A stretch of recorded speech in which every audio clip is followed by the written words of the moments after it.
Don't start a podcast to make money. Start it to educate people. Have your passion, make sure that it aligns with helping people, because that's really what podcasting was about. You can hire a marketing company to buy downloads for your podcast, which is going to look really good on charts, but it doesn't actually contribute to any ROI. Who are you? I love the business of podcasting. I love being behind the scenes of some of the bigger podcasts, and then also working on the smaller podcasters to get them to a space where they get to be. Why this business? This isn't solely just this transactional business thing. It's because we really care about each other. We had a podcaster. That podcaster was doing millions of downloads a month. Unfortunately, they were not as authentic. It was a hard no, but if it's not a hell yes, it's a hell no. A entrepreneur or somebody who does want to build that business, what traits in a partner would you recommend that they find? It all comes down to communication. You have to talk about where you're at and what you want and not be afraid to make a move. To get them to their first 1,000 subscribers, what would be your plan of action to get them there the fastest? The number one organic way of growing is to be on other people's shows. Welcome to today's episode of Getting to Know You. I'm your host, Cameron Edward Benton, and on today's episode, I have the great pleasure of introducing you to Bev Hampson. Bev is the CEO and founder of Category 3 Media, a podcast agency specializing in podcast monetization with a focus on podcasts in the health and wellness industries. She's worked with podcasts ranging from 10,000 to over 1 million monthly downloads per month. She's an erotic fantasy enthusiast, and she's also a dear friend. In this episode, we cover the importance of authenticity in podcasting, how she builds and maintains so many incredible relationships, and how maintaining a healthy home life is key to her success. One thing that really stood out to me in this episode was the importance and power of relationships. Bev is a master with relationships because she deeply and truly cares about each and every person that she serves, prioritizing who they are over what they can provide. Without further ado, here is getting to know Bev Hampson. Who are you? Who am I? Mm-hmm. I am Bev Hampson. I'm a Canadian entrepreneur, friend, homesteader. Cat mom. That's a big one. That should actually be at the top of the list. Yeah. Cat mom. How many cats do you have? Just one. Just one? Okay. Cool. I know my limits, okay? I know my No, limits. it's gotta be boundaries, especially with all the other things you're doing. That's important. Yeah. And constant home renovator. That's who I am too. Beautiful. So, and then, under all those things, as an entrepreneur, as a business owner, I love to podcast. You love to podcast, but this is your only second podcast you've ever actually done before. So maybe you could share with the audience a little bit about that. When you say you love podcasts, what does that mean? I love the business of podcasting. Hmm. So, and I love the courage that podcasters have to be in front of the screen, to share their stories, to investigate their passions. And I love to work with them to grow their audiences, to monetize, to share that knowledge with more people out there. So I love to podcast, but I love the business of podcasting, and I love being behind the scenes of some of the bigger podcasts that we have in the space, and then also working on the smaller podcasters to get them to a space where they get to be the top elite 1% in the world. Those are my favorite things. Do you have a favorite personal sweet spot with that? I know you've run the entire gamut with people just like building a podcast or people who have giant podcasts with millions of downloads. If you were to say what your sweet spot is, or like your favorite thing, is it like taking somebody from the ground up? Is it taking somebody from where they're thriving, but they're just not like at a million yet? Or is it like capitalizing on that million subscriber person? My sweet spot is a micro podcaster, and micro is a subjective term, right? Sure. It's all about perspective. So in my How are space, you defining it? Yeah. In my space and in a decade of podcasting, it's podcasts that have typically a micro podcaster has over 25,000 downloads a month, typically, up to somewhere around 200,000 a month. So that is my sweet spot. That's where I love to be. And that typically is at that point at 25 to 30,000 downloads a month. That is a passion project. Typically, that podcaster does not know that they can make money off of advertising and sponsorships of their podcast. And I get to teach them about that. So how can they turn their passion project into their daily job? How can they get out of that daily 9 to 5 grind that they've been doing for so long while building this podcast and building a very engaged audience? And how can they make their dreams come true, whatever those may be? And that's what I love. Find out what is their dreams, what's their goals, what are they working towards? And then typically there's a financial element. And then how do we get there? How do they get there? That was my next question. When you find somebody in that spot, like what are the first things you usually are guiding somebody to do? I mean, we find out what they're doing so far. I would say about 50% of our podcasters, when we first meet them, are doing some element of affiliate commission, which is a revenue share with sponsors and brands that they work with. And we consider that low-hanging fruit. So once you have developed those relationships on a revenue share with a brand, you can very easily convert them into a pay-to-play or a sponsorship where you have guaranteed dollars coming in. We don't necessarily want to get rid of the affiliate and the revenue share, but we want to maximize on the ability that you can do a sponsorship now. You can do a pay-to-play up front for your advertising. So we will do a full audit, find out what they've been doing, what could they be doing, and then be able to either move into that direction. I can say for the length of time I've been doing this, we've had 0 podcasters that don't want to make money. So that's great. But one of the things that we do, because I only specialize in health and wellness podcasts, right, is that there is a very specific, authentic layer of what we do. So it's not the same as, no offense to somebody who has like I have a beer podcast and will literally take money from anybody because we're not necessarily being paid to endorse a health and wellness brand. We're not a nutritionist. We're not a doctor. We're not a functional medicine practitioner.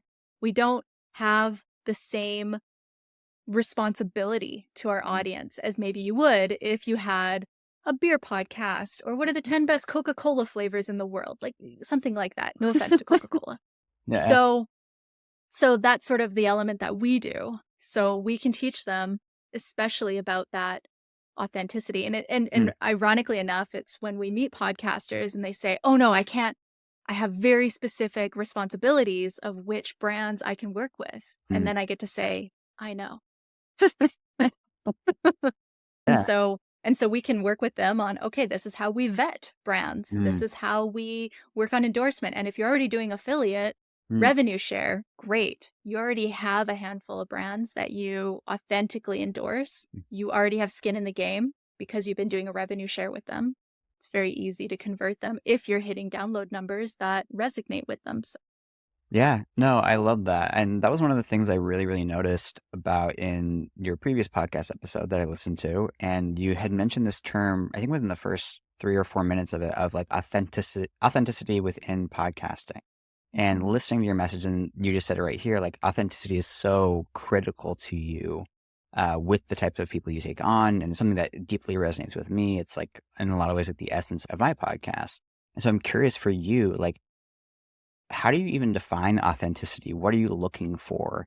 And how does somebody stay true to that message throughout this podcasting journey? yeah, we have a saying in my business, if it's not a hell yes, it's a hell no. So a lot of our podcasters, they get tons of cold outreach from brands. Hey, can you please endorse this?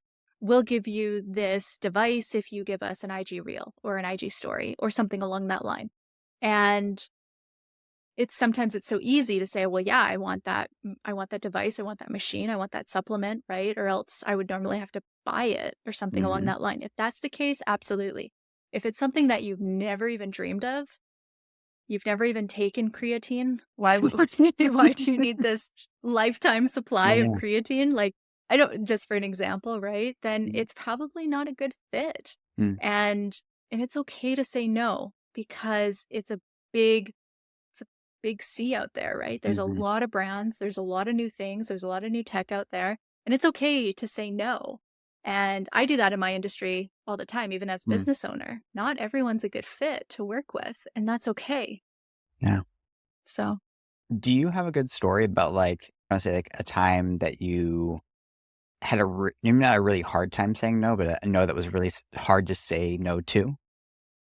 yeah, and it follows the same principles. If it's not a hell yes, it's a hell no. So actually this last year, which is great, we had a podcaster that was referred to us, Hmm. which my company only does referral based. So, which is great. It adds another layer of our client vetting. So if one of our clients refers another client to us, we know that they're probably along the same lines. They're probably already vetted pretty well. So we had a podcaster that was referred to us, knew about our work, knew how much we could monetize them, sell their advertising. They wanted something a little bit more streamlined that we could do. Unfortunately, they were not as authentic as I would have wanted my clients to be. And I also knew that podcaster was doing millions of downloads a month. Wow. And they had also a very large social media channel. And as enticing as that seems, right? You're like, more is better. That sounds great. It wasn't, there was a few different factors, right? Of what Mhm. we do as I hate calling us an agency. We're a boutique agency because we're Mhm. so niche. Um, but if we worked for that podcaster, we would probably only work for that podcaster. We would have to Mm. dedicate a significant amount of time because of how much bigger they were, how Mm. much more inventory we could sell, how much more we could sell it for. There was a lot more at stake. I was also concerned with that podcaster was already endorsing multiple brands, Mm. was already endorsing competitor brands, which Mm. we also don't allow with the podcasters that I work with. If Mm. they're already endorsing a vitamin C, we Mm. don't allow them to endorse another vitamin C. It's just it doesn't bode well for the brand, Yeah.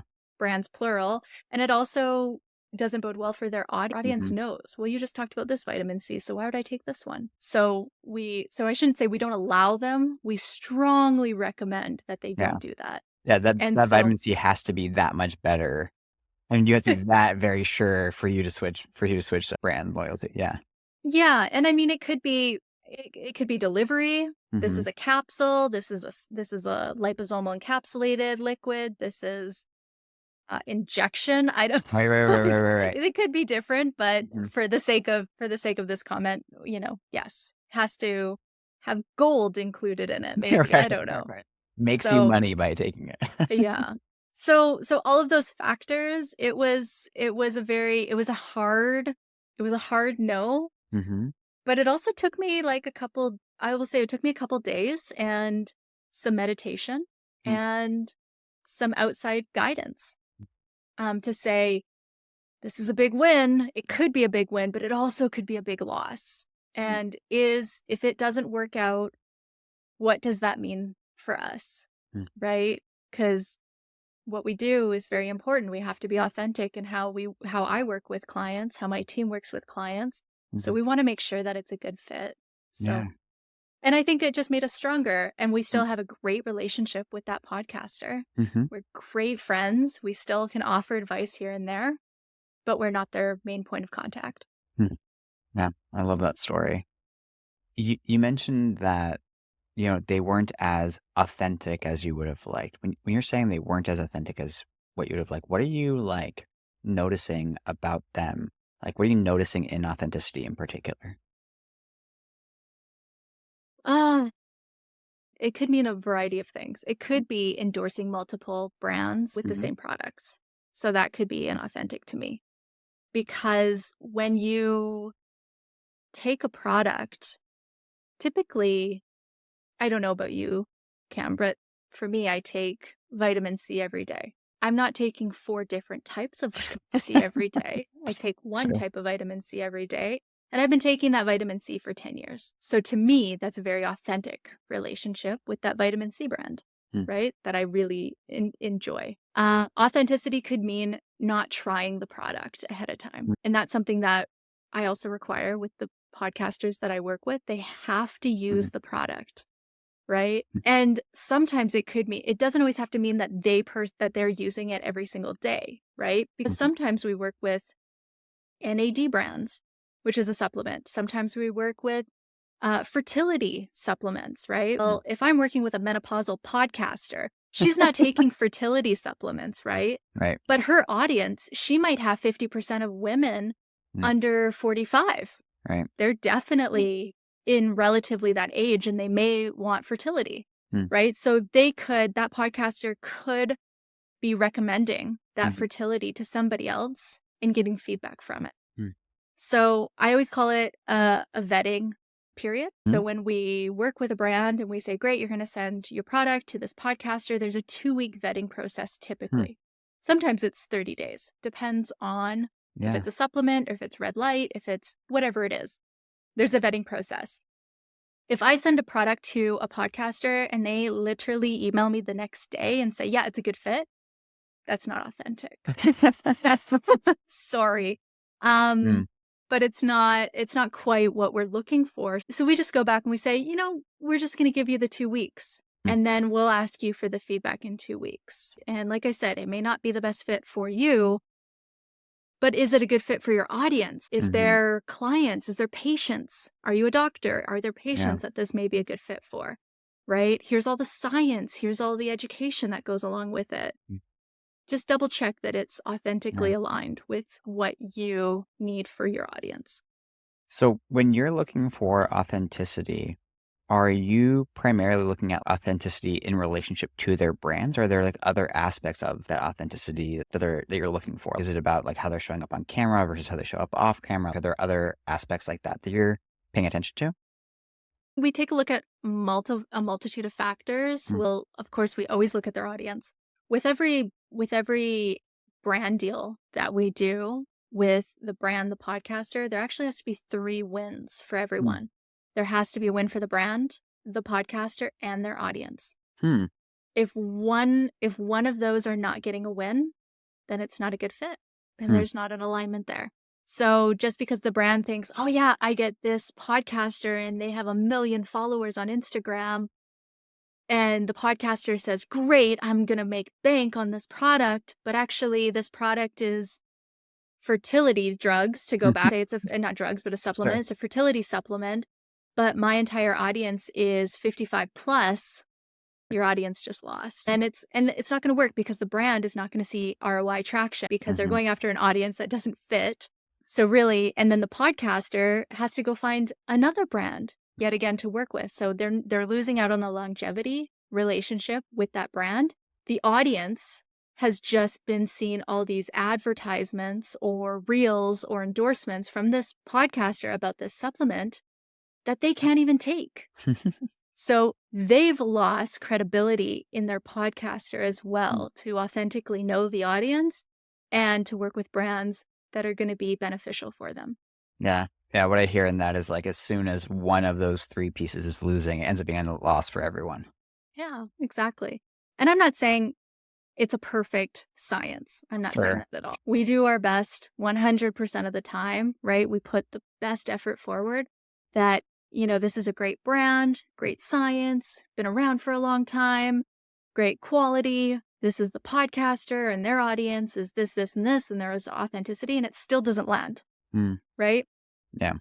But we will do our best to find out a good win to get Mm. back that ROI for that brand. And so that they leave with a great taste in their mouth as well. Because we also, as the facilitator, we need to make sure that there's 3 wins. We Mhm. need to make sure that the brand is happy because that brand, we're not just working on them with one podcaster, we're working with them on a lot of podcasts. So we need to make sure that they're happy. Yeah. The podcaster needs to know that what we're bringing to them is already pre-vetted. We've done our due diligence to make sure that it's a good fit. And then we also know their audience as well. So there's a lot of responsibility there on all sides. And we want to make sure that it's true. Yeah. No, I love that. You really sparked something in me that like I'd written down as a question, and I think is something that I've admired about you so much ever since like you and I were coworkers at one point, and now we're both having our own little like worlds that we're building at this current juncture. And I think something I've always admired about you is your ability to both build and then maintain so many great relationships across the board in so many different ways and directions. And I'm curious, like for you, where does that come from? Is that just a gift you've had? Is it something you've learned and trained over time? Did you have a mentor who taught you that at some point in your life? Like, how did you develop that skill set? I've always really enjoyed meeting new people. And much to what you said, actually, to go back to, is that I one of the great things that I love about our friendship, right? So of Mhm. course, yes, we work together. Now we have these separate things that we do, but we still entwine on things that we work on, which I Yeah. love because I had an employer once who was so great at hiring good people. Not so great maybe at keeping them, but that's okay. That's a different Mhm. story. But so great at finding authentic, true individuals and bringing them Mm. together. And that always made me think of community. Mm. And that always made me think of the village. And we always think of like, oh, we need a village, Hmm. right? As we go through life. Even though we live in these big cities now Mm. and there's so many people, we still typically have a core group, which is Mm. our village. Yeah. And they could be friends, they could be family, they could be coworkers. But for me, they were always relationships, right? And I always wanted to make sure that they were friendships. And I always wanted people to feel and to know that I really cared about them. And I cared about their walks of life and I cared about their interesting stories or non interesting stories, and that's Mm. fine too. But knowing that everyone came from somewhere Mm. and that they were meant for something else and that there was fate and there was always a reason that we were brought together. And that could mean that we were brought together in this moment for a reason, or that in the future there was something else we were going to do together that was going to be awesome. Yeah. And so this employer that I had that was so great at hiring these individuals, bringing us together to create wonderful, whether it was businesses, projects, just anything, Mhm. right? Yeah. Whatever we were working on was just magic. And whenever we came together, it was really fun to do. And I learned a lot from that. And I thought, Mm. you know what? I want to be like that. And it's not like I want to be this super connector of like, Mhm. oh yeah, I know all these people and I'm going to bring them together. I know these people because we're authentic with each other. So again, it comes Mhm. back to that authentic relationship and being vulnerable, putting it all out there and being able to overcome together and asking for help. I've asked Yeah. you for help in the past. You've asked me for help in the past. Yeah. And I love that. I think that's great. And I know that any brand, any podcaster I can go to and I can ask for help. And that was a great example. So this past week, I went to my podcasters and I asked for help, all Oh. of them. I went to all of them because I'm working on a project, a marketing Yeah. project. And I went to all of them and I said, I would really appreciate X, Y, and Z. And if our relationship was purely transactional, I sell Mhm. advertising for you, you deliver it, we both get paid. I never talk to you. I really don't care about you. If it Mm. was like that, they could easily just turn around and be like, no, Mm. I don't need to help you. Like you're making money for me and that's it. Every single one of them replied to that email and said, absolutely. Tell me what you need. I will help you. And there was a moment this week that I was like, wow, like that's really beautiful. Right. And that's because this isn't solely just this transactional business thing. It's because we really care about each other. And that doesn't mean that I'm available emotionally every chance that there's something that happens, but I am here and I do make space for them and they make space for me.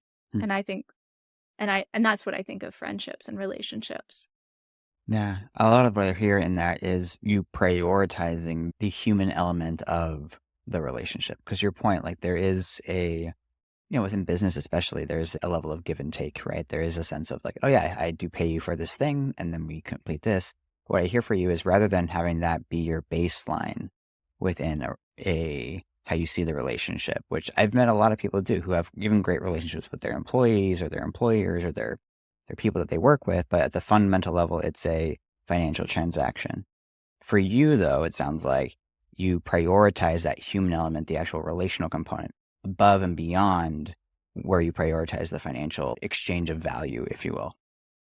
It's true. Absolutely. So when I created the company, I co-founded with two others, that wasn't it wasn't necessarily on our radar to make money. It was to help people. Mm. It was to help podcasters. It was to take what I've learned over so many years in podcasting, in advertising, in production, and be able to support others. And we only started as commission based off of advertising. So we only eat what we kill. Mm. And I love that model. It's still the true salesperson in me is like, yeah, Yeah. right? And that competitive, we're going to do better every single month, that kind of thing. I love that. And so that model was kind of, okay, this is how we can support people. This is how we can support our podcasters.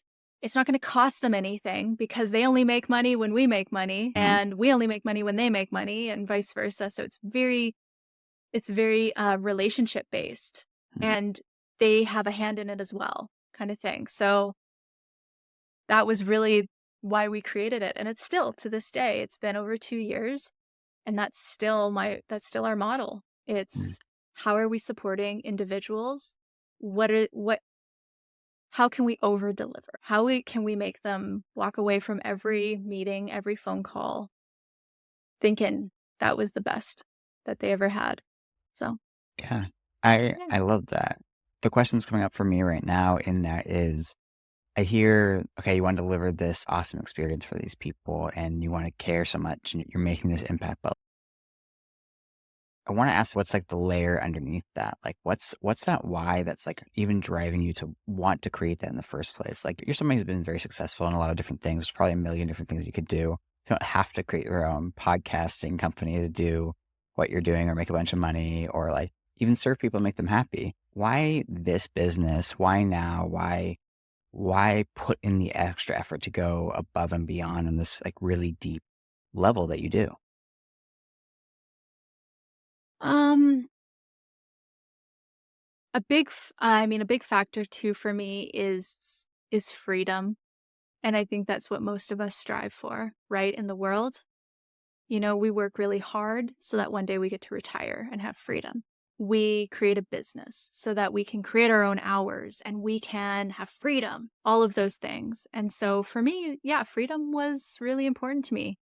As an entrepreneur and as a business owner, you know that you have zero freedom because you're constantly attached to your business. Yeah. I So had there a is I no freedom. I have to tell one story about that real quick because I had the one guest on that I just love saying this, and I think you'll love this too. Is like people become an entrepreneur because they're like, I don't want to have a boss, and then all you do is like make a million other bosses by the people you have to serve or your employees or whatever it is. And you're like, my whole time is just making everybody else's job easier. Yeah, exactly. Exactly. So that was really an element as well. That was a layer of creating the company where, I didn't, I wanted what's the word? I wanted the satisfaction of helping people and Mhm. I wanted to help multiple people, not just one podcaster. I wanted to help as many as I possibly could. And then as your relationship, you and I, we have this, like I Mhm. said, we have this deep rooted relationship as well. I had so many other relationships with individuals that Mhm. I've worked with consistently over the years. And they wanted the same things that I did. They wanted freedom. They wanted the ability to help multiple people. So building the company seemed easy. Mhm. I have all these wonderful people. They know exactly what I do. They want to help. They want to be a part of the company and they want to be successful as well. Great. So they're going to come and join. So that was an element as well, was freedom. And that tied into our podcasters, right? They want to Mhm. monetize so that they can make more money so that they can have freedom too. Mhm. And they're not tied to this one area of their business that's not producing as well, or they don't want to do a membership community or Mhm. whatever. They just want to podcast. Great. We can work on that. So, so that was really this layer of freedom. And I always wanted to live off the land and I wanted to have a farm and I wanted to be a homesteader. It's really hard to do that when you work Monday to Friday, 9 to 5, and you get 3 weeks of vacation a year. Mhm. That's it. I wanted the ability to be fluid and move about where I could and then help as many people as I could either achieve that goal or achieve more, depending on what they want. Yeah. Yeah. Part of what I hear in that is your desire is essentially like to get freedom by giving as many other people freedom as possible. Mm. Yeah. And so far, it's been really good. It's There's definitely obviously challenges here and there, just like any entrepreneur and business owner. If you say you don't have challenges, you're a liar. And Yeah. right? Yeah. But being as honest with yourself about what you can and cannot achieve Mm. is great. But also knowing that you can achieve way more.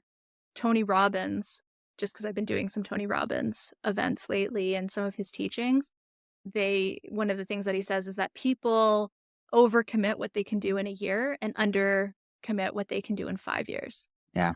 Which I thought was really powerful because I don't know, maybe it's just me. I have very specific goals of what I want to achieve. And sometimes I feel like they're always overambitious, but I'm like, whatever. If I reach that goal, great. If I don't, I'll just try again next year. Like this is nobody's timeline but my own, Yeah. right? Of how I want to get to where I want to be. But surrounding yourself with great people makes it a really fun journey. Yeah. Yeah. I think that's one of the biggest things that I've definitely learned from like going on this journey myself, and something I'll pivot this back around to you after this. But like, I think one of the keys is, how do you make the process of whatever you're building, especially if it is a long-term thing, like how do you make that as enjoyable as possible, right? Because to your point, if you're building something that's going to take you realistically 5 years, 10 years to get to a goal that you have, then if you are miserable that whole way, some people might be able to do that and just burn themselves out and get there, but like you're probably chasing maybe the wrong goal if that's what's happening for you, right? Where like the more sustainable way is like, how do you make this enjoyable? How do you surround yourself with the people who support you? How do you not bite off more than you can chew too early and go that way? And so I'm curious for you, because you mentioned the relationships and those kinds of pieces, but like, what else have you done to make this process as enjoyable for yourself as you grow and develop and build and go through these trials? Because otherwise, why bother if you're not going to have fun along the way? Yeah. I think getting into like a little bit more personal is Mhm. having a really solid partner in life, Mm. right? Like, a personal relationship, right? And that could be family, that could be a friend. For me, it's my life partner. And Mm. without him being the solid rock kind of that he is, and we have a saying amongst me and my business partners is, because he is so stable in who Mm. he is, we have the saying, what would Wayne do? What would Wayne do? So when I get high anxiety or I feel like the world is just falling on me, Mm. right? My business partners, they go, well, what would Wayne do? Mm. I'm like, Wayne would go cut some firewood and call it a day. you know? But having a partner and being really upfront and honest. And I would say that it's one of the number one things that I hear from other entrepreneurs is that their husband, their wife, their partner, their girlfriend, whoever doesn't like their business, doesn't like their job, because it takes all of energy and it takes all of that time. But creating really great boundaries and knowing that, okay, this night, every night, or every week on this one night is when I spend time with my partner, Yeah. or when I do this, or I only travel 2 weeks out of every month because these other things matter. And it's so easy, especially for individuals who are not building companies, to say, oh, forget about your company, spend time with your family. Your Mm. company's not going to remember you when you die. Your Mm. family will. I like feel free to say that to business owners where literally their business is their life, Yeah. right? Well, And and they're for me, I'm even like, well, I'm going to be dead either way, so it doesn't really matter. Nothing that if they remember me or not. So. exactly. So, but I would say, yeah, making this process really good is my life partner, and Yeah. making sure that he is really solid in the Mm. direction. And as much as he's not a part of the business at all, he Yeah. literally has no idea what I do, which I love. It's a Mm. great mystery. If you want mystery in your relationship, create a business that your partner has no idea what you Knows do. nothing about it. Nothing. Fun fact, he listens to more podcasts than I do, which is awesome. And he gets so excited when there's ads and he's like, you gotta listen to this ad. And I'm like, uh-huh, cool. It's a good ad. I love that. Yeah, so life partner, boundaries that you can share things with, but they're not as deeply rooted Mm. into the business. I I definitely I feel so much like courage and awe for husband and wife teams that have businesses Mm. together. I'm like, good for you guys, because I wonder what your boundaries are of where you talk about the business and when you don't talk about the business, Yeah. And because that seems like a lot. yeah, and I think that to your point, like they're different for everyone. And it's like finding that sweet spot that I think works for them. Like I think of you and I were talking about Alex and Layla Hormozy Mhm. offline a little bit. And one of the things that I think people often overlook in their message is like Alex basically credits like his first book to her and the way that she showed up for him in his like darkest moment is like being the reason why he's actually successful. And then it's like everybody's like paying attention to all of the sales tactics and all of these things, which are awesome, mind you. But it's like there's Mhm. this other kind of deeper layer that is there of having that person who is like your ride or die, that person who believes in you when you are at your like wits end, right? Who can stabilize Mhm. you when you're reaching that high anxiety point that is so powerful to propel you to those greater heights. Find that way that works for you. I was just listening to a podcast with Tim Ferriss interviewing Brandon Sanderson, and famous fantasy author, and he was talking about kind of a similar thing to you, where it's like he gets so wrapped up in writing that he's had to make a rule for himself where it's from 6 to 10, he does anything but writing. Even when his wife is traveling or whatever it is, it's like he still does something else. He plays video games. He goes, takes a walk. He goes, plays with his Mhm. kids or whatever it is, but he has to intentionally break that time off so that he can have this life that he wants. Exactly. So I would say that makes the process really good. And then having, Before in my actually, case, before we go there, actually, I have one question I want to follow up on that part with yeah, you. So obviously, you have your bias with the type of partner that you have, but if you were going to give like either a question or advice or perspective to a entrepreneur or somebody who does want to build that business, who does want to do that, what traits in a partner would you recommend that they find? I think that's a hard question to answer Hmm. because I only know my partner and Sure. my situation, right? And I know entrepreneurs that they specifically looked for an ambitious partner, Mm, right? They wanted somebody that was like right up with them, ambitious, working towards X, Y, and Z goals in their career and what they wanted. My partner is not like that at all. mm, And my partner knew that I was ambitious when we met 15 years ago and knew that I had ton of goals, ton of things that I wanted to achieve in my life. And he wanted to just be a teacher. That was his goal when we met. He wanted to finish school and become a teacher and have that union job and mm, just be that rock, mm, that rock of stability, right? Where he doesn't take his work home with him. When he leaves the classroom, he's done for the day, which is mm, great because I if I had to be with somebody else who was always answering emails and on their phone and closing deals and traveling the world, that would feel really lonely for me, I mm, think. But knowing that I have a partner who doesn't travel, is always home, and we communicate very successfully of what's going on in my life, what's going on in his life. There's a big whiteboard in our kitchen of all of my travel and what I'm doing and where we're going. I He wanted to be that stability, and that's what I wanted in my life. That also allowed me to not feel that this was a daunting task to be an entrepreneur and go out on my own and start my own business, because that's the scary part too. You're like, mm, what if this fails? And what if I don't make enough money? Like, what am I mm, going to do? Right? Luckily, I have this safety net a mm. little bit. So Yeah. that allowed me to take more risks than maybe somebody would be willing to do. So that's worked really well for me, but I know entrepreneurs who don't they have partners that they don't live with because Yeah. that works better for them.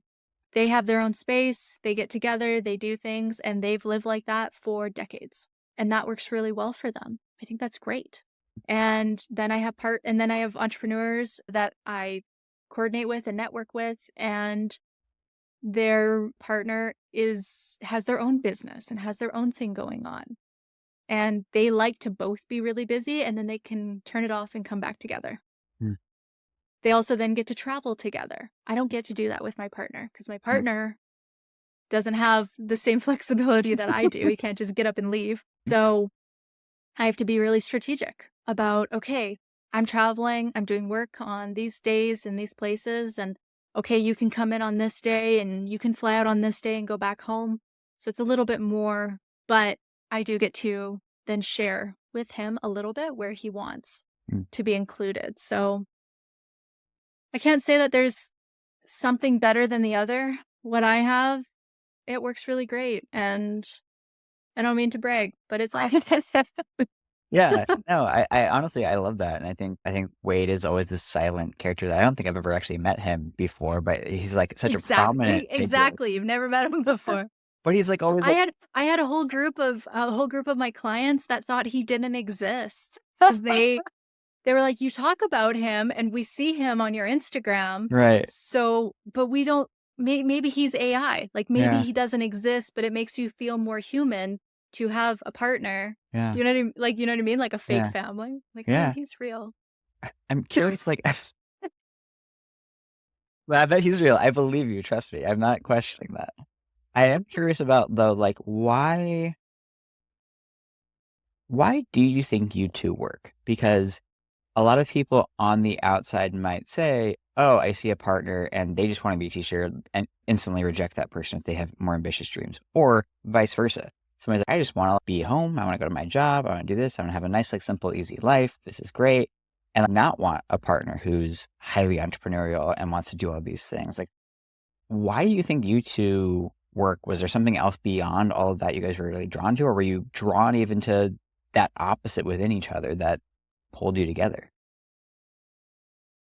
Um, I would say the opposites Hmm. definitely attract us. We had very similar there was also similarities that we were drawn together. We knew that we wanted to have a farm Hmm. or we wanted to have space. But it's very if somebody's an entrepreneur and says they have a farm, you're like, "Oh yeah, you probably have a farmhand or somebody that works for you." Like there's no way that you have time to run a farm, You're right? paying for a farm. You're paying for a farm, you're paying to live there kind of Yeah, thing, right? For me, it was, I knew that I wanted those things, but there was no way that I would have the ability to manage all of those things. And so to have Wayne say, those are the things that I want as well, but I also want this really stable lifestyle. Hmm. Wayne is also very routine based. He has the same routine every single morning, and he's worn the same clothes for the same for 15 years. Like he is very, you know, straight and Mhm. narrow with what he is working towards, right? And Mhm. he has very specific goals that he works towards, a lot of them more like personal development, which I think is awesome. And but we communicate. It all comes down to communication. You have to talk about where you're at and what you want and not be afraid to make a move. That's what it is for me, is that we're both action-based people. So we talk about something, we make a decision, and we do it. And Wayne is also ambitious like me in the sense that he gets up before I do on the weekend so that he is chopping wood, he is lighting a fire, he is planting the blueberries, he is doing the vegetable garden. We have a very specific plan of what needs to happen on our property. It's fruit harvest. We have to harvest all the fruit. He does all of that. I don't do that. And so he is very ambitious in those things. I am not. I'm very ambitious in my career and being an entrepreneur and paying for all those things that to happen on our farm. So that's what I really enjoy. So being different, but communicating that and then finding where is that middle ground where both things connect, even though you're very different, I think is important. No. So, really specific example, we're renovating our house and we both have we had the same idea of how we wanted to renovate our house. I knew that I would not do any of the work on a renovation because I am not handy. It's not my thing. Wayne is very handy. So for him, it was okay, I am very organized. I'm going to manage the contractors. Wayne is going to manage materials within the contractors because that's his thing. So very different opposites of what we can do, but same goal. So Yeah. we just communicate really well on how that works. I love So, that. and then I think it's important if you have two individuals that are like high anxiety, I don't know how that works. If you have one person that's really, like I said, is your rock, super easygoing, Mm, and you're a little high anxiety, I think that mm. works really well. Yeah. Um, I got the if you image if of you you if you like both rotating around him. if you both are just like super stable, like I think that works too, but I don't know. Yeah. It might be a very, I mean, maybe for them, like some people like what I want to call boring, but so maybe it's not boring, but if you want a little bit more simplicity, I guess would be the way that you could Who's say it. who's boring people? I'm somebody who's highly drawn to novelty. I definitely have a little ADHD for sure. I really love that. And if it's cool, I'd love to dig a little even deeper into that Of relationship course. component. You mentioned communication and communication being so pivotal and key. With communication, what does that communication like look like specifically? Is it like setting up some sort of a check-in time? Is it just getting really, really good and comfortable with being as honest as you can be in every moment? What does communicating look like specifically in your relationship? What are the key aspects that you maybe honed in on or utilize or developed even throughout your relationship? I am a huge fan of pros and cons lists. Hmm. Always have been since I was a child. I think it was my parents had instilled you have a tough decision ahead of you, and it could be anything. You're in grade 3 and you have a math test. Do you Yeah. study? Do you not study? What are the pros and cons Mm. of this? Um, Do you remember your first pro and con list by any chance? oh, no, I Mm. don't. I It's don't. all right. But so I've always done pros and cons lists for most decisions, and Wayne does that with me. So Mm. we'll sit down and we'll take a look at it and, all right, is this a pro? Is this a con? And then typically what outweighs the other and if there's other factors, and that's how we communicate to make big decisions. Mm. If it's not a hell yes, maybe it's a hell no, and that's Hmm. okay. And so we communicate that way. Every January 1st, we sit down and we write goals for the year for ourselves. So we communicate that way, and we at the end of and then the following year, right, we'll sit down. Did we achieve those goals? No, they carry on to the next year. And that could be personal, business, together goals, individual goals. It could be any of those things. And then we regularly, I mean, when I travel, we talk every day, which some people would say that sounds exhausting. But when I say we talk, it's like 5 minutes. It's, hey, don't forget about X, Y, and Z. We text quite often. We always have to-do lists on our fridges Mm. and in our home and who needs to do what or what's happening. I can't I can't say that there's over communication. I don't think that there's over communication in a relationship. I think there's right and there's wrong times to communicate, right? I don't talk to Wayne when he's watching basketball games. Just because it goes through one ear and out the other, and then I'm like, Sure. "Okay, I'm just gonna have to repeat myself," or, "Hey, would you mind pausing that for a sec? I just need to talk to you about this thing." And then we kinda move through it. I I need Post-it notes. I need to-do lists. I need those things or else I forget to do things, so that's very helpful for me. And then I share them with Wayne. Wayne doesn't forget to do things. Mm. He's like a lockbox. "Hey, don't forget X, Y, and Z." "Yep, no problem." He's on it. And like I said, we're both action-based individuals, so we don't really sit on things. So there's those really funny like memes, not memes, but like clips on Instagram of like, hey, asking your partner to do something and then they need to do it on their timeline, not yours, that kind of thing. So Yeah. finding out the timeline. There are those individuals who need to relax in order to clean their house, or there's those ones who need to clean their house in order to relax. Mm. So Yeah. that's Wayne and I. I need to clean my house in order to relax. He needs to relax first and then he'll clean the house. But I know that. I know that, and that's okay for me. Mm. So to work on being very specific in your communication. Hey, I need X, Y, and Z done outside by next Sunday. He'll probably do it next Sunday, Mm. but that's the timeline I gave him. So, and if that wasn't the timeline I wanted, then I should have asked for a different timeline.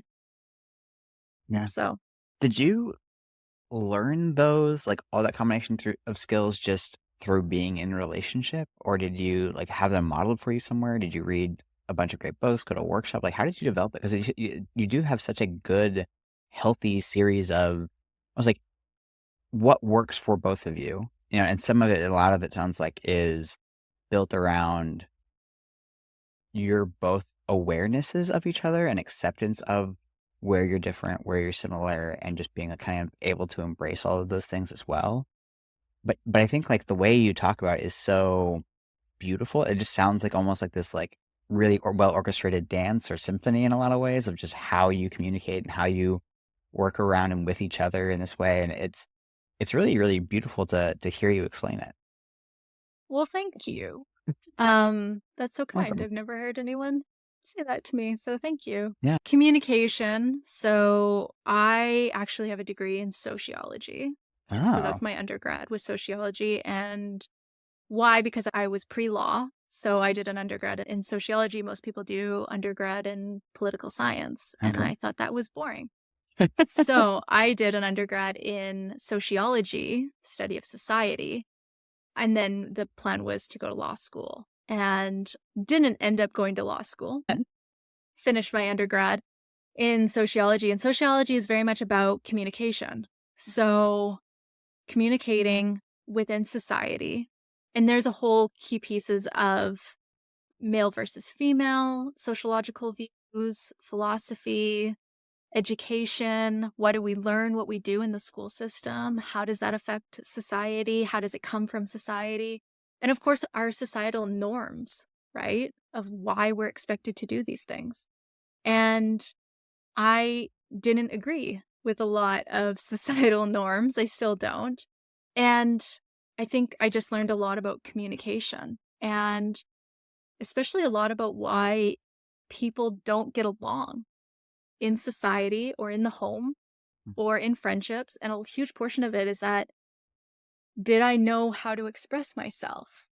Did I know how to? And I'm a product of divorce. My parents divorced when I was, I don't know, 11. Mm. And I always felt that my parents did not communicate very well. And I think that just changed over time and having children and different moves across Canada. Mm. And I think that was, they just lost touch of how to communicate with each other. Mm. And one of the things that I thought was really fascinating about undergrad in sociology was, of course, was women's studies and learning about women and women's bodies and how women change, right? Which also led into working in health and wellness and then really focusing on women's health and menopause. And the majority of divorces happen when women are in menopause Mm. because we stop communicating and we have a partner. Typically, women will have a partner that doesn't know how to communicate with them anymore. And so things change.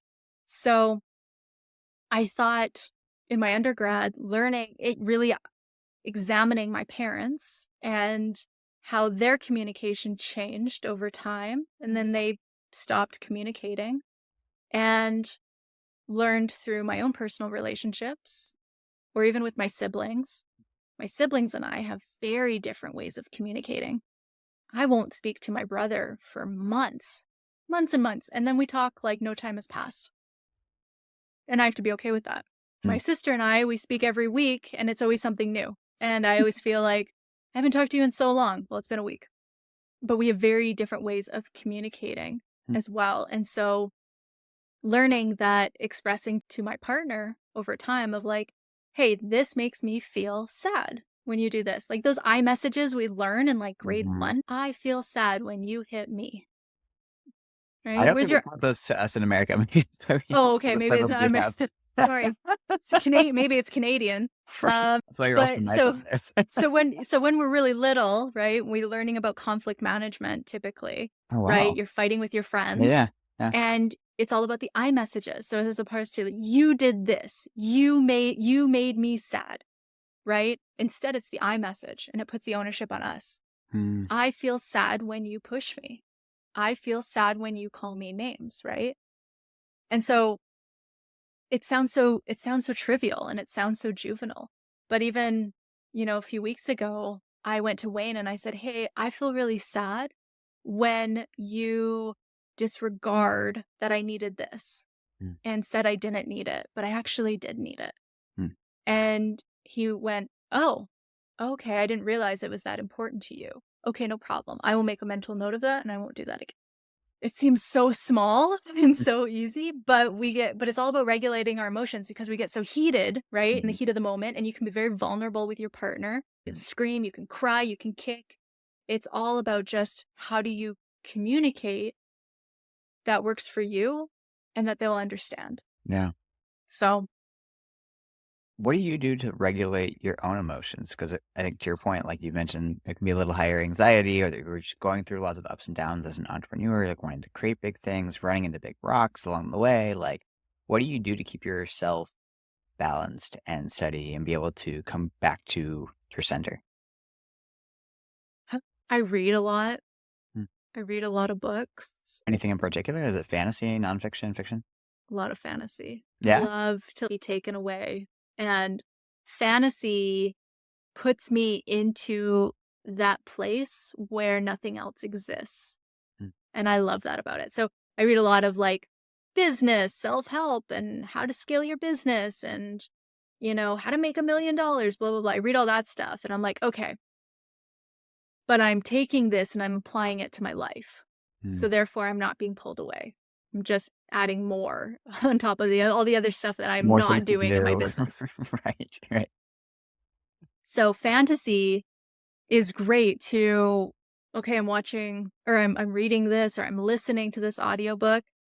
There's no way that this is in any way, shape my life.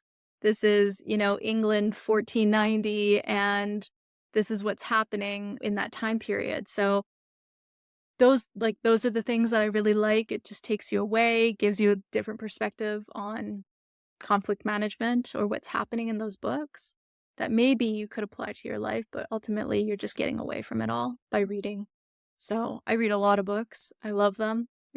I also read like physical copy books. And typically I read them on planes and then I leave them on the plane, hoping that somebody else will find them. Hmm. I So love that. It's kinda like a paying it forward thing with, buying the coffee, but, like, leaving the book. yeah, I hope, or these poor people who clean the airplanes are like, this jerk is getting another freaking book on the plane."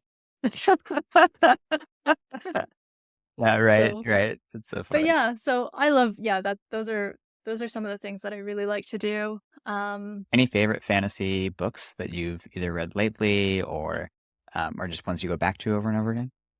I just bought a brand new series, trilogy, called, what's it called? It's called Mm. The Dark Pool Trilogy. The Dark Pool trilogy. So, keeping in mind this is romantasy, so it is erotica fantasy. Okay. Nice. So Becoming so very popular and, like, almost mainstream at this point. I see it all over yeah, Instagram yeah, feed. the whole Onyx Storm and all that stuff. Yeah, Yeah. it's very this is very graphic for sure. So if you get offended easily with sexual content, please don't read the book. But if you're looking for more in your life, please read the book. And this one I'm really excited about. So I went to the bookstore on the weekend and the author was there and she was doing book signing. And she's local to Vancouver Island where I live. And so yeah, I just said, "Hey, ever tell me about your series, your trilogy?" And she kind of gave me the quick and easy version of it. Mm. I just asked her how much sex there was in the books and she said a lot and I said, "Great, I'll take all of them." And that's it. Now I have all these books. That is amazing.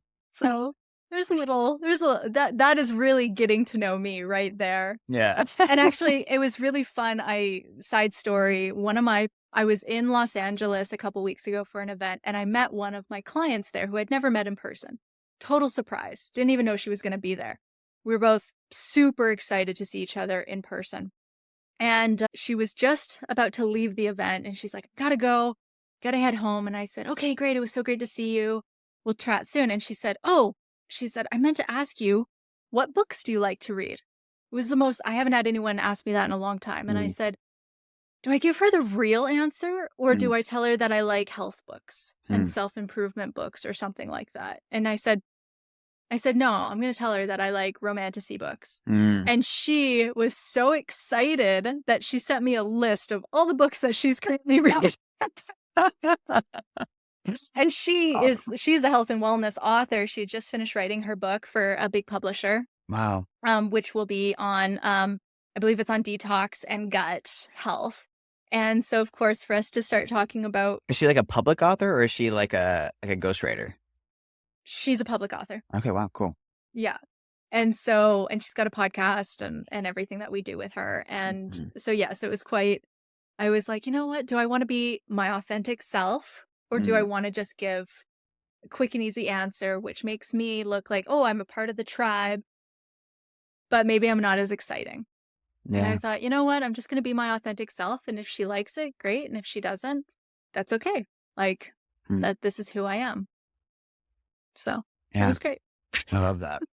I love that. So great relationships, reading a lot of erotic fantasy. That's how you make it through the trials and tribulations of building a business.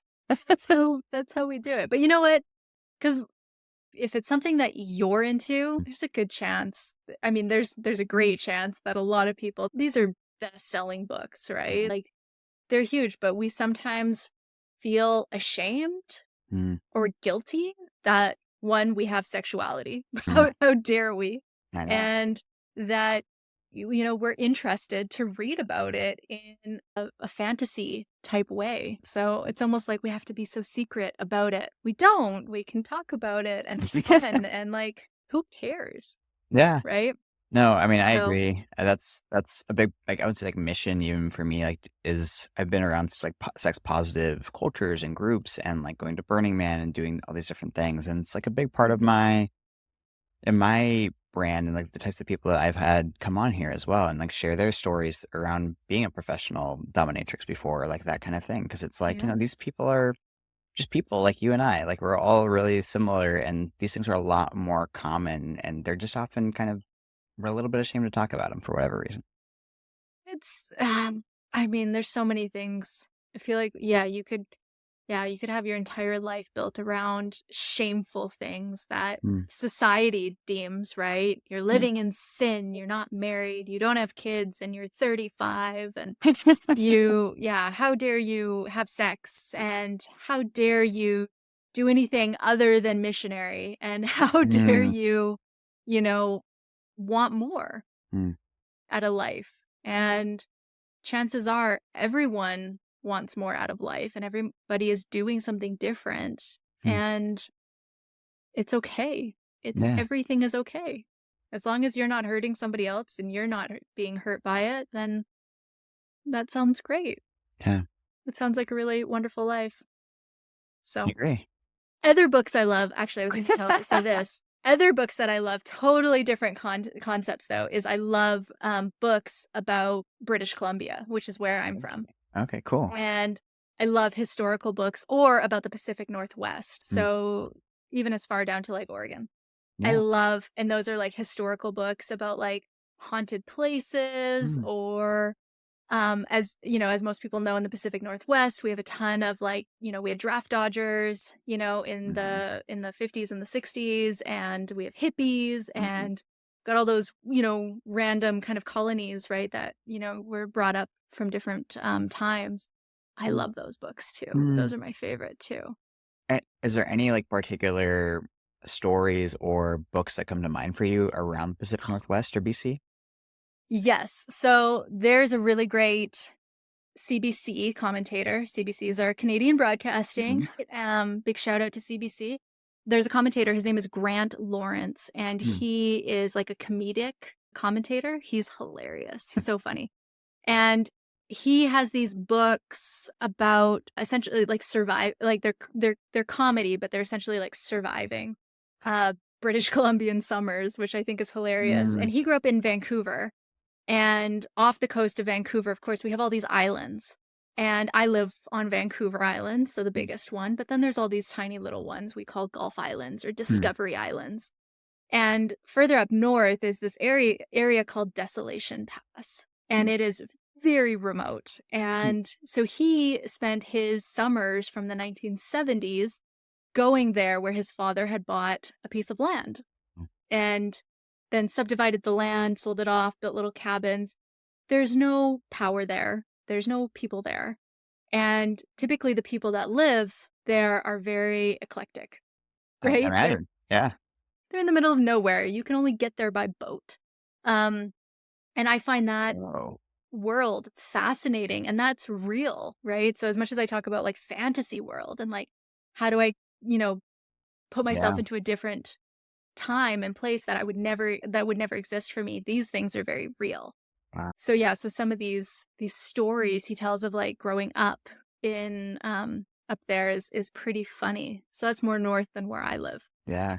And it's hilarious. And as far as I know, his family still owns that land and they have a cabin there. And yeah, and he's got a couple books about that now. And they're about like, naked potlucks with your neighbors Wow. and bears and cougars and basically your roof of your cabin flying off in like the off season. Or there's some very interesting individuals known around Vancouver Island, Cougar Annie, and she had cougars for pets and Oh my stuff like gosh. that. And anyways, Dang. it's a very funny one. Yeah. Yeah. That you piqued my interest. I mean, I love the Pacific Northwest since living out here, and I'm always like loving to learn more. But that Yeah. And you that spent series of quite a bit of stories, I time think. coming up to Canada, coming to Victoria. No, I haven't been And there that often. I've only been to Canada on one trip. I went just to one. Shambhala, came back, and then spent about a week in BC or so, Got it. and then came back here. Yeah. There you go. There you go. I spend a lot of time in Washington State. I love it. It's definitely one of my favorite places to go. And Yeah. I still Nice. love Oregon. Like there's something really different about it, I think. You are. I'm having a really cool guest from Portland coming on in a couple of weeks or like a month or so, and they go by stripper writer. They're like a stripper and a writer, and like Portland is known for having like the best, if not one of the best, like strip club cultures in the world, or I didn't um know that. pole dancers in the world, and all that kind of thing. And Mhm. it is a very interesting culture because like even some of the stuff I see them post is they have like artillery training or like gun training for trans people in particular, which like a lot of people be like, oh, those things are like, they don't go together. We have one very liberal side, one very like, conservative side in some ways. And so it's just like a very fascinating and unique place to me for sure that I've only passed through, and I have people I want to go visit out there and spend time with. But yeah, it's a really, really interesting place. Yeah, I really love Portland. And one question that people always ask me, because I spend a lot of the time in the US and I travel in the US for work. I find myself in the US probably once a month minimum. And the number one question I always get is if you were to move to America, where would you live? And my answer is always Portland. I 9 times out of 10, I would always move to Portland. Mm, And even though, of course, I think Portland has a bad rap for mm, sure. And I think it's very hard maybe to live there, but I just genuinely like I just really love the people and the culture, great music scene. It's so funny if I want to go. So back in October, I really wanted to see one of my favorite Canadian bands, but it was so expensive to see them in Canada that I went to Portland to see them. Whoa, Just that's wild. it was way cheaper to go to Portland and That's see them. crazy. And Portland has this incredible venue called the Crystal Ballroom. Mm, And it's just you should search it. Search the Crystal Ballroom. It's been there for probably over 100 and something years. mhm. Massive crystal chandeliers, incredible acoustics. Like it was a phenomenal place for a show. Not only was the show which is good, but the venue was phenomenal. And I loved it. It was really so to me, like that was even worth it to go to Portland was just for a new perspective, Yeah. new venue. Yeah, I love that. Is there anything else that like really draws you to Portland in particular? Something that you love there, or just a magic that you're finding? I mean, we've spent a lot of time in Portland over the years. Mm. One, because we're an NBA family, so we spend a lot of time watching Mm. basketball, and our nearest NBA team is Portland. So even though the Toronto Raptors, of course, by Classic. Right. patriotism is our team that Uh-huh. we root for. It's cheaper and faster and easier for us to go watch the Toronto Raptors play in Portland. So we've spent a lot of time going to Portland over the years, flying, train, driving to go down to Portland. And so I just really enjoy it. Hmm. It's just Yeah. it's not I don't consider it like to be this really busy city. Mm-hmm. I don't mind driving through it. Past Portland is Eugene, and Eugene is very much like a college town. And I love it. I think it's a phenomenal little place. And on the coast, spent some time in, Astoria and Florence along the coast. Those are incredible Mm. places. I just love them. And of course, I have an absolute love with The Goonies, the movie, and of course, that's from Portland Oh, or okay. from Oregon. So Yeah. That's actually one of those like kids movies that everybody saw that I've you really haven't seen never it? seen. No, I've seen Neither like is I've Wayne. seen Neither is Wayne. Wayne's I've never seen seen the it ending. either. Yeah, yeah. Yeah, it's one of those movies that, never got around to, but That's okay. yeah. That's okay. We'll let it slide. Perfect. Good. I'm glad I managed to get off on that one. There you go. But yeah, Pacific Northwest, I think it's a cool place. And then, of course, all the years spent working in Seattle, of course, with Mhm. you, Yeah. and, always felt right at home being in the wetness of Seattle. So Yeah. Yeah. it is good. Yeah. I love that. They're all fascinating places and they all have very distinct features. And yeah, And I I think like that. they all have a lot of green. That's a lot of green and a lot of water. Those are like the Yeah. two things that like really draw me where I'm like, oh yeah, I like being around a little bit of a wetter climate, lots of trees, but also lots of ocean or lake or that I come from Southern California, which is where everybody wants to go to because of the perfect weather. And I'm like, I get it, but Yeah. I'd rather have the rain and some darkness a couple times throughout the year and then have the beauty that comes out because of it. Yeah, exactly. And when I think of Washington and Oregon, I always think I'm like, if there were states that could be Canadian, it would be those ones. I Yeah, I mean, And so Montana. that's so funny. See, I've never been to Montana, but I've heard amazing things about Montana as well. Very curious. Yeah, that you said that. Yeah. It's a place I really want to go. Yeah, very nice. And Idaho, and of course, I only really know northern Idaho where it reaches the border of Canada, but it's very nice. I have a friend who lives in Coeur d'Alene, and he always calls it God's country. Mm. And I always say, you're biased, but yes, it is very nice. Yeah. Does he have a reason that makes it God's country? Oh, it's very woodsy, Hmm. backcountry, and I think the people are just very kind Hmm. and community focused. So, Hmm. Beautiful. I think it's good. Yeah. Not to make a super hard pivot, but one question that I wanted to ask you, that I'm sure a lot of people would be curious about from your perspective as somebody who's helped so many podcasts grow and build and everything. If you were to, let's say, take a person and they want to start a podcast, they know what they want to do, they have an authentic vision or what they want to build from it, but they're literally haven't done their first episode yet. If you took from them from that place to get them to their first 1,000 subscribers, like, what would be your, like, plan of action to get them there the fastest? And they haven't recorded an episode?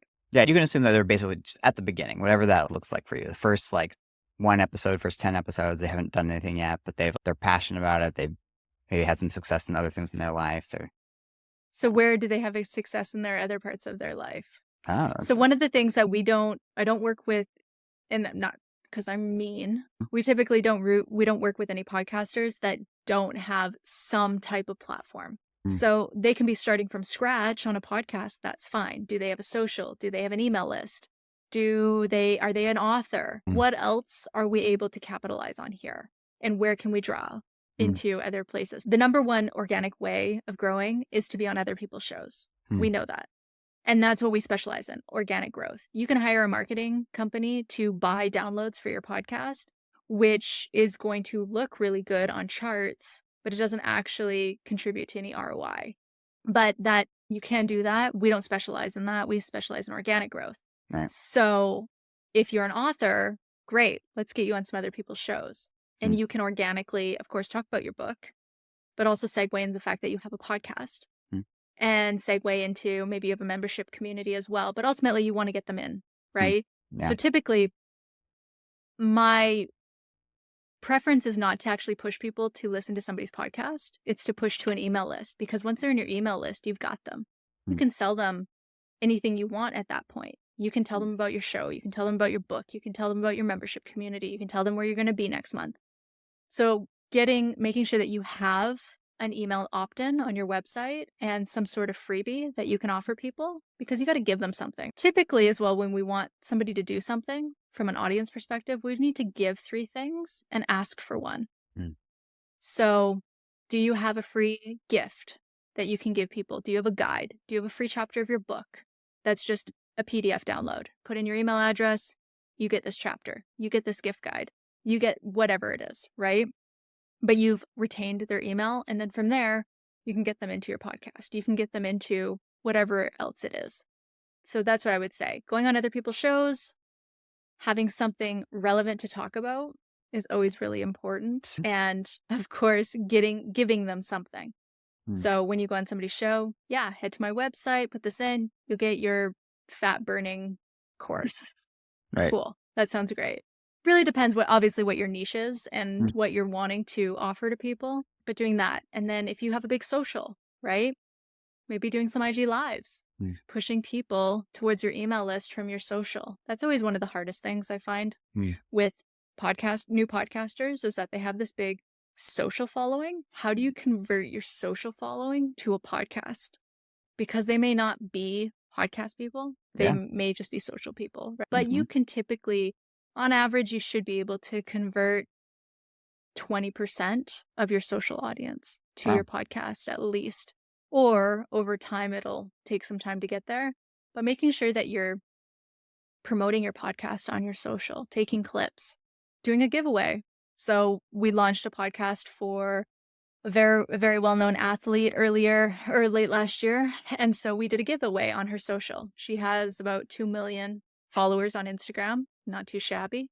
So what are we going to do to push people to her podcast? We're going to do a giveaway, do a review on Apple, of Spotify, of her podcast, and be entered in to win some memorabilia or Right. some autograph stuff or something. So we did a push on her social for that.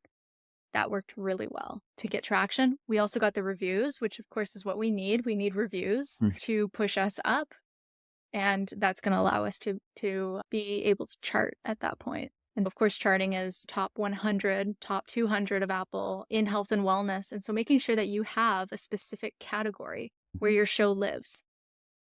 And that's one thing I see with new podcasters, is they don't realize that they need to have a specific area that they live. Doesn't always have to be the same. You can change it, but hone in on that area. And then look at what shows are ranking near you on that chart. Have those guests come onto your show. Ask for a podcast swap. Hey, I'm going to go on your show. You're going to go on my show. By the way, I have 2 million on Instagram. Why don't we do an IG live as well? I don't know any podcaster that's going to say no to doing an IG live with somebody who has 2 million followers and a 70% engagement. It's pretty good. Yeah. So finding out like what's somebody else looking for? What do you need? And then how do you create a relationship? Yeah. Yeah. No, I love that. Yeah. Any other advice that you would give to somebody who is just starting out in the journey? Keep going. If you love it, don't stop. It really breaks my heart when podcasters are so excited about it and they love the conversations. Don't start a podcast to make money. Start it to educate people. And your passion needs to be bringing that education to people. And whether those are solo interviews or guesting interviews, have your passion, make sure that it aligns with helping people, because that's really what podcasting was about. That's why it was created.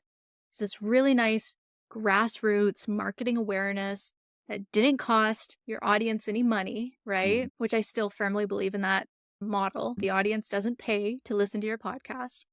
And they're really retaining information from you. And then over time, you grow and you grow and you grow. But time and time again, I'll meet podcasters that say, I've been doing this for a year and I haven't seen anything. That's not how podcasting works. Yeah. And especially if you're not going on 5 external shows a month. Mm. So that's what we really recommend with our podcasters. Please go on 5 shows a month. Pitch yourself to 5 other shows because it's going to lead to you being in search engine. It's going to lead to you creating those relationships, asking for favors later on, maybe when you have a book coming out or you need to go back on somebody's show or you want them on your show. So creating those relationships. And so after a year, and I'm still working at this and it's still not, podcasting is what we call a slow burn, slow burn. So even in advertising on podcasting, we don't see traction like we do on social media. We have the attention span of a goldfish when it comes to Instagram and TikTok, right? Right. But we also know that we need to see on TikTok and Instagram, we know that we need to see that brand or that product 15 times before we buy it. It used to be 2 years ago, it was 9 times. Now it's 15 times. Wow. And so with podcasting, of course, it's slower. So just because you put an ad on your show doesn't mean that people are going to buy. You need to have that ad placed multiple places over a period of time so that they will eventually lead to buying that product. Yeah. Putting out your shows is the same thing.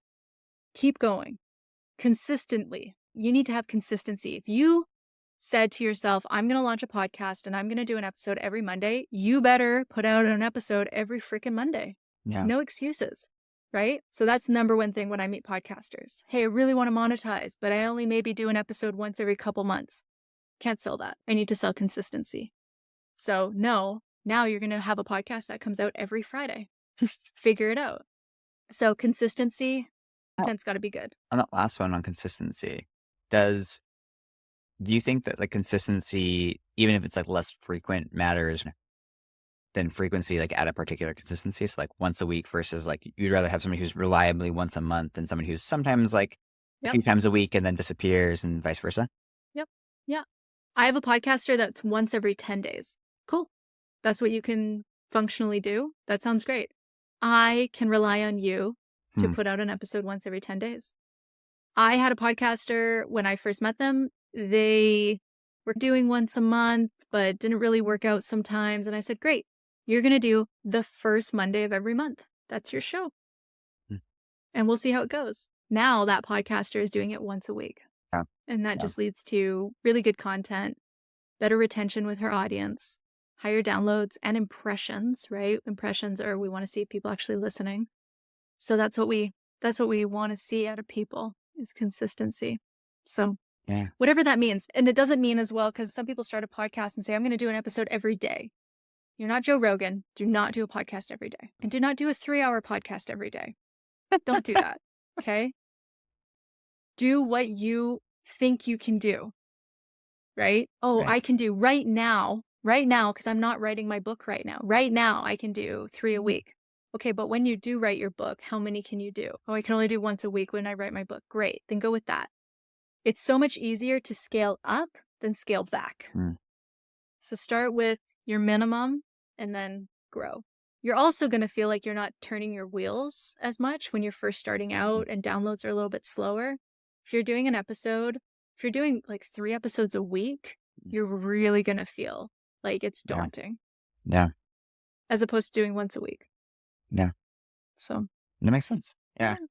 Some other things. My mantra for the last year in 2024 was baby steps for that same exact reason. It was like in the past have definitely been somebody who's, I want to go for the moonshot, go for the big thing right away and do that. And like last year was like really working on myself to be like, what can I do that's like reliable and sustainable? And like whatever I would almost choose with that one, I would be like, okay, how can I cut that in half, if not in half again, so that I can even just succeed at this for sure? What can I reliably do no matter what? And then be able to build on top of that, because that was what was able to give me a lot more confidence. And it's also like how I think we learn anything. I have this like theory that like part of why when we're older, sometimes we can be harder on ourselves, is that we forget like all of the like failures that we have as a kid on the way to learning, because everyone's just cheering us on the whole time. Like when a baby takes their first steps, everyone just gets like super excited, and then they fall and they've barely taken one step, or we're just like overjoyed. We're picking them up and swirling them and all this stuff, different stuff. And then So we don't even realize that we're failing. And then like we get to our adult years. And so we make a mistake and we're just like, God darn it, like this person, right? Versus how do we just cheer ourselves on? How do we celebrate all of those little moments in the same way that we would a little kid? Yeah. Yeah. I really love failure. I think Mm, failing is great. And I know what an anomaly it is in my business. The fact that we're 2.5 years in and we're thriving, that's not normal. mm, And I know that most entrepreneurs are over 45. Most longevity entrepreneurs, so they're serial entrepreneurs, are over 50, and millionaires are typically over 60, mm, right? And so I also know what an anomaly it is in my space to do what I'm doing yeah. and feel grateful for it, but also know that when I fail on a daily basis or on a weekly basis or whenever it is that I'm failing, it's okay because we're learning every time we learn. And I always say to my team as well, there's no such thing as problems. It's just solutions we haven't found yet, and that's Mm, okay. So let's just be solution finders and we'll get there. yeah. And not everything's going to be perfect all the time, but how we get there is the journey, and the journey is pretty fun. Yeah. Yeah. I love that. Oh, Yeah. Bev, this has been like a absolutely fantastic episode. I've loved obviously getting to know you more and learning all of your wisdom for you. One question that I always have for guests at the end of the show is what's one question that you would have for the audience that might shift their perspective or have them think about something in a different way? Shift your perspective in a different way.